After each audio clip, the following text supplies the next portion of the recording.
Let me just share this with you because I think it's important that we get a clear-cut understanding of what's going on about our budget in Washington. So it looks like the government's not going to shut down on December 11th. It's good, I guess. So let me just say that in 2010, I said on the air, some of you will remember because I know some of you have repeated this to me over the years, that I have said in 2010, in September 2010, they passed their first continued resolution. Do you remember that? And I said, I can tell you that because of this, there will never be another budget again. A continued resolution is a living dream for politicians on both sides of the aisle. They will never get any concern from either side of the aisle.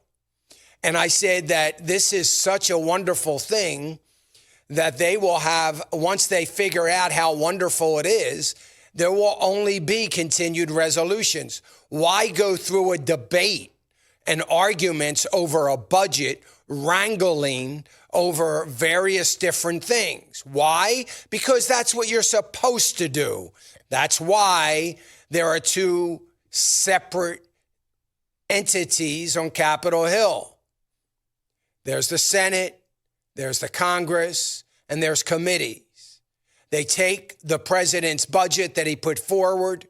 The Congress, the House of Representatives, takes that budget and begins to develop their own budget. That budget gets talked about, gets argued about, gets negotiated through to have a series of checks and balances. Here's the problem with that. If they continue to do that, then you have a budget that has line item numbers on it.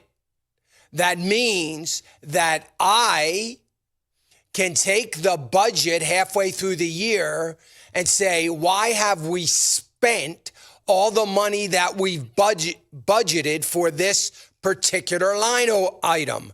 We can go to our representatives, the key word there, representative.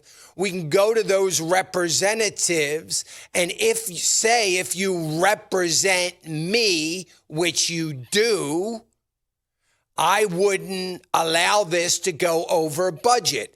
As a matter of fact, Representative, you said you were not going to allow this to go over budget.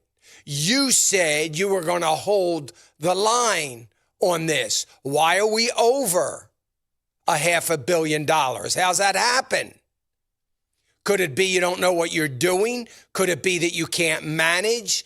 Could it be that you've got to worry about special interest groups and lobbyists? Could that be the reason? No more yardstick by which we, the people, get to measure how well or how pathetic the House of Representatives are doing in spending or overspending our money. We don't have to do that. We can't do that. We have no yardstick. See, the continued resolution takes the yardstick away. It's a beautiful thing for a politician.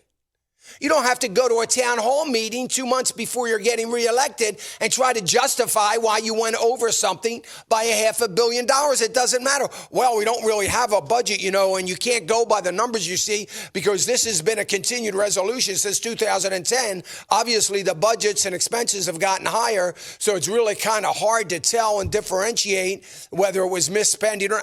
this is a beautiful thing.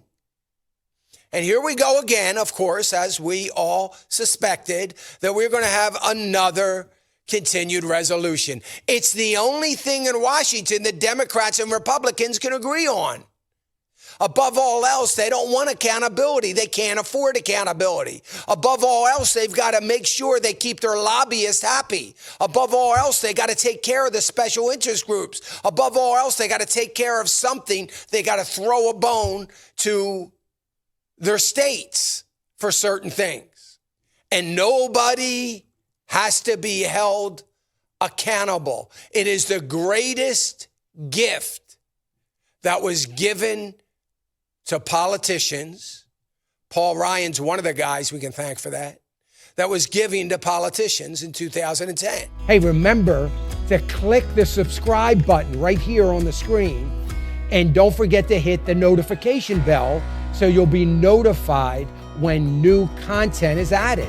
And more importantly than anything, you don't want to miss all 3 live hours of Financial Issues every day from 9 to noon.